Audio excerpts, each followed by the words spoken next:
Alrighty, my name is Ryan Curran, and this is my week 7 assignment for critical thinking. Making use of the space that I have. I'm teaching PE. I actually teach elementary physical education, and today I'm going to be focusing for this assignment on content area of PE with a focus in soccer. That's what I'll be doing for my skill-based learning for the lesson. Grade level specifically, I'm going to be pretending I'm teaching a 5th grade level class. I teach 3rd, 4th, and 5th. 5th is slightly more advanced, so you can be a little more vocabulary heavy with them and they pick up on information a bit better. So we are doing the week 7 assignment, and I'm going to identify the problems or the topic that I'm exploring, which the problem or the topic is students and how they tend to, when they're younger, not understand how to properly kick, more specifically pass a soccer ball. So that's what I'm going to be exploring a little bit more, and ways we can work on that and teach that better. And then identifying my assumptions, and then I'll talk about branching out and how I'll solve those. So soccer is pretty commonly played in schools, but one major thing is that students a lot of time will learn the improper technique. It's one of those sports that a lot of students tend to go and kick with their toes like that. So that's one big thing when I'm teaching students, is I have to correct them from kicking from their toes to kicking with the inside of their foot, especially while passing. There is a more advanced technique in soccer. It's called a toe poke, that you can actually kind of jab the ball forward. But I don't really ever teach them that because it just kind of gets confusing. I try to just teach them, just use the inside of your foot. So anyways, the strategy I'm using is a think aloud strategy. We just learned it this week. I really liked it. I'm a very verbal teacher. When I teach things, I like to speak a lot and I like to elaborate, and then let kids go out and have a lot of time to play and explore themselves. But I like to explain in detail and as much as I can. And I find that especially young learners, when you're speaking to them, the more animated you are, or the more you repeat certain words, they tend to hold on to those certain words that you repeat over and over again. It's a really simple psychological little trick that I've learned in some classes, but for example, the woman in the video who was teaching soccer, she kept saying up, up, up, up, and flick, and flick.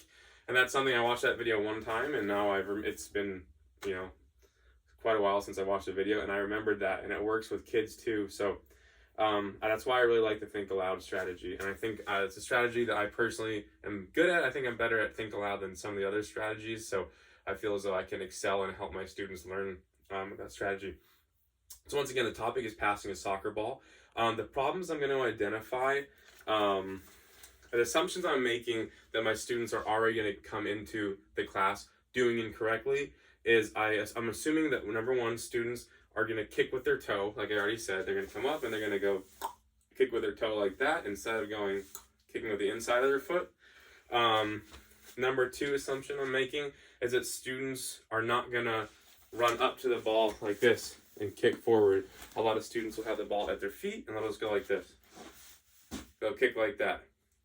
The third assumption, I'm going to assume, this one's not, that actually surprisingly doesn't happen as commonly, but I'm going to assume that when a student does make their pass, that they're not going to follow through.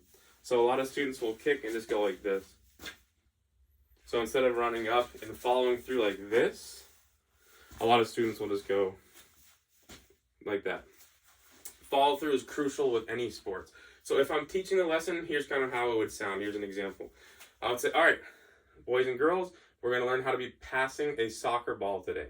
So I know almost every single one of you have kicked a ball at some point in your life. You've been out at recess and a ball has rolled up to you and you've kicked it back to someone else, or you've played sports at recess. Maybe some of you even play soccer and you've already learned this. But I'm going to teach you how to properly pass a soccer ball. We're not learning how to shoot a soccer ball today.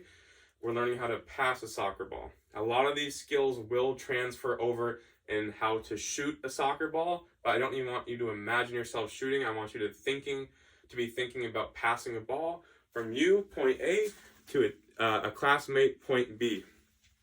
So, number one, the ball should never be directly at your feet. That's not what we're learning right now. Again, In the future, there will be points where the ball is directly at your feet, but we're not learning that right now. So don't get too picky about saying, well, when I play soccer, I notice that I do sometimes do this or I do that, and you're telling me not to do it. Some of the things I'm going to be explaining to you right now not to do is strictly for the purpose of the lesson we're learning today, okay? So, number one, I want you to have the soccer ball in front of you, I would say about 2 to 3 feet, wherever you're comfortable, because you need to be able to take a little step up before you pass it. So you're going to take a little 1-2 step before you make the pass. You're not going to put it right at your feet and pass it. That looks awful. It's mechanically not good. It's not good for your body. The ball won't go nearly as far if you do it with an actual step up and pass, okay? So I want you to be able to take about 2 steps. So if you kick with your right foot, I want you to go right, left, kick with the right, okay? If you kick with your left foot, I want you to go left, right, kick with your left, like that, okay? So you'll kind of figure it out. You'll put the ball in front of you. So keep remembering, ball's not at your feet. You need to have the ball just a little bit in front of you, 2 to 3 feet, whatever you feel is comfortable. You will get used to it. So when we're doing it, I want you to think 1, 2, kick. When we're practicing, they don't even need to be big steps. If we're actually playing a game, you might realize the ball's way in front of you and you might have to go 1, 2, kick. You might take big giant steps. For the purpose of this, I just want you to get in the habit of doing 1, 2, kick, okay? And remember, whatever foot you're kicking with, that's the foot you take your first step, okay? So if you're kicking with your right foot, I want you to think right, left, kick. Okay, right is first because you're kicking with your right. If you're a left-footed kicker, you go left, right, kick, like that, okay? Number 2, this is one of the most important things that a lot of people are going to forget or going to do incorrectly. Do not kick the ball with your toe. Kick the ball with the inside of your foot, right there on the ankle. You can do a little bit here if you want to do it. It doesn't have to be perfect, but I don't want to see toe kicks like this. I want to see the inside of your foot, okay? The inside of your foot.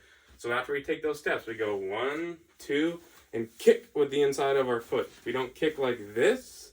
We kick like that. Very important. Where do we kick with? The inside of our foot. Last thing, follow through, okay? After you've done your 1, 2, kick with the inside of the foot, I don't want your leg to stop like that. So I want it to go 1, 2, follow through like that, okay? Even if you exaggerate a little bit. 1, 2, follow through, okay? That's really important. It might not seem like it's that important. As you start to get better and gain more skills, you'll start to realize that the follow through is crucial for accuracy and power, okay? So you're gonna go 1, 2, inside foot, follow through, okay? Your foot doesn't have to be perfectly turned, but it got a little turn to it like this, okay? That's it. We're gonna go and work on our grab a ball, work with our partner. Anyways, so that sums up my homework assignment for lesson 3, or sorry, for week 7. And thank you.